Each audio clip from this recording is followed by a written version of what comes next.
Assalamualaikum warahmatullahi wabarakatuh. Perkenalkan, nama saya Diandini dengan NPM 2317051025. Di sini saya ingin mengambil materi dari sebuah website, yaitu tentang FSA.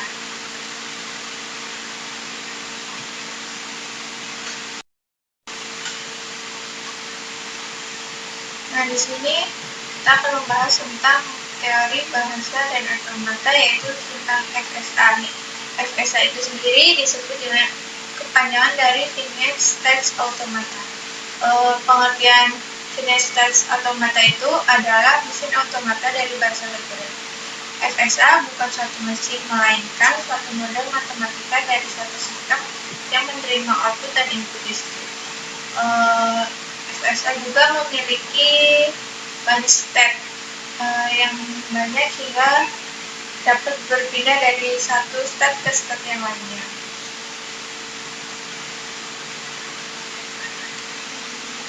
Hasil proses adalah suatu nilai kebenaran yang diterima atau tidaknya masukan yang diberikan. Terus di sini ada, jika diberikan satu simbol input, maka dapat terjadi sesuatu pemindahan dari sebuah step ke step lainnya. Mekanisme FSA itu tidak memiliki memori, sehingga selalu mendasar prosesnya pada posisi step. Misalnya pada mekanis kontrol dan sebuah lift. Terus pada posisi lift itu di suatu lantai, pergerakan ke atas atau ke bawah, dan sekumpulan permintaan yang belum terpenuhi. Dengan step FSA itu dinyatakan oleh pasangan 5 tapal, yaitu ada N, Q, N itu seperti ini semuanya, terus ini himpunan step, terus yang ini himpunan simbol input, dan ini fungsi transisi, ada step awal, interim step, dan F itu step akhir.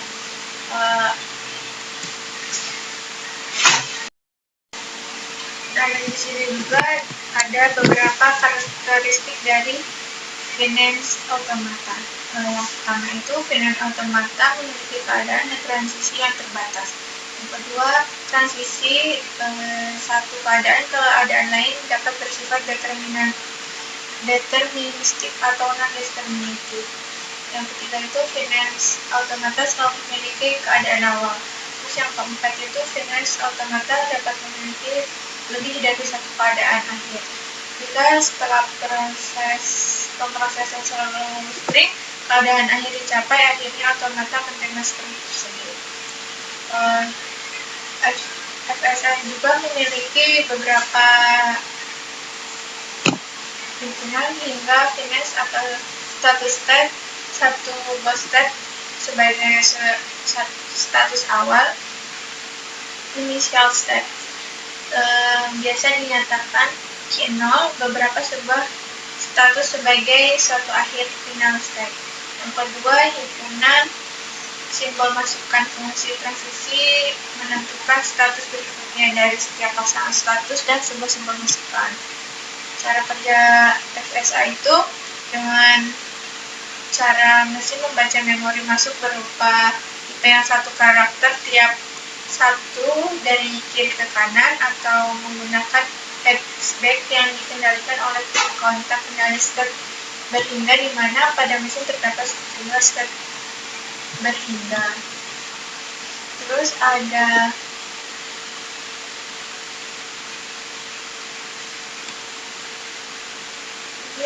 fungsi transisi, diagram transisi. Terus ada jenis FSA. Jenis FSA itu dibagi menjadi dua. Yang pertama, deterministic finance automata, atau bisa disebut DFA. Dari suatu step ada tempat satu step berikutnya untuk setiap simbol masuk dan diterima. Deterministik akhir tertentu atau sudah tertentu fungsi transisi. Notasinya ada N itu nama DFA, Q itu himpunan keadaan DFA, himpunan simbol, fungsi transisi, S keadaan awal, F keadaan akhir, dan M key, dan lain-lain. Di sini ada contohnya.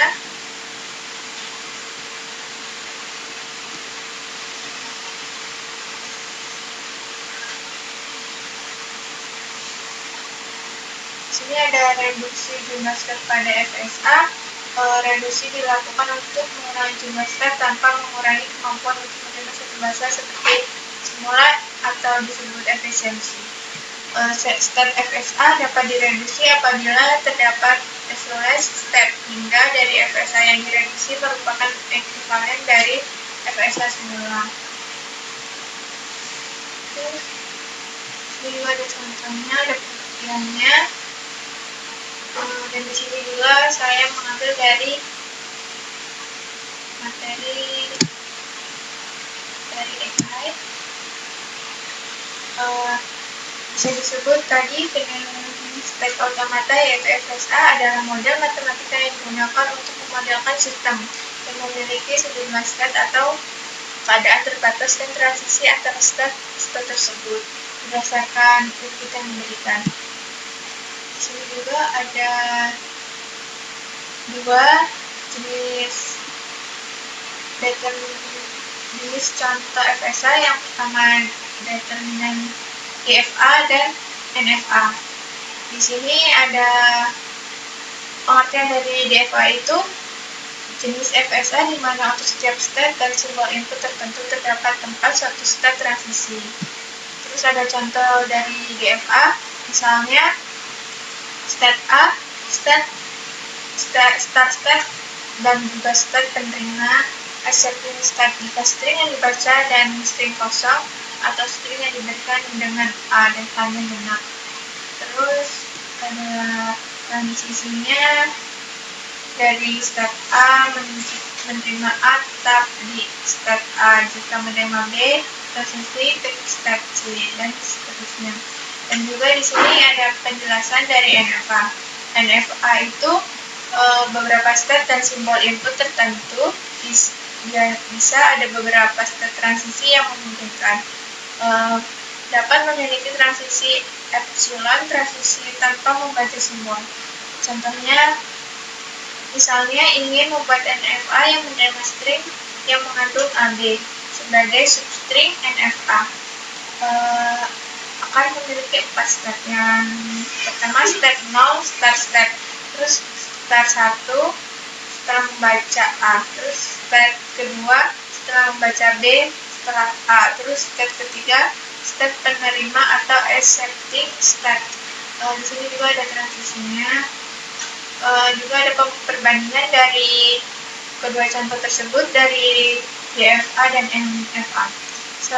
DFA itu selalu lebih mudah untuk diimplementasikan dalam perangkat keras dan perangkat lunak karena determinisme yang dimilikinya. Terus membutuhkan lebih banyak step dibandingkan dengan NFA untuk beberapa masalah. Terus NFA itu didefinisikan dan biasa membuat lebih sedikit steps dibandingkan DFA untuk bahasa tertentu. Tapi saat implementasi, mereka sering dikonfirmasi ke DFA dan karena implementasi DFA lebih efisien dalam praktek.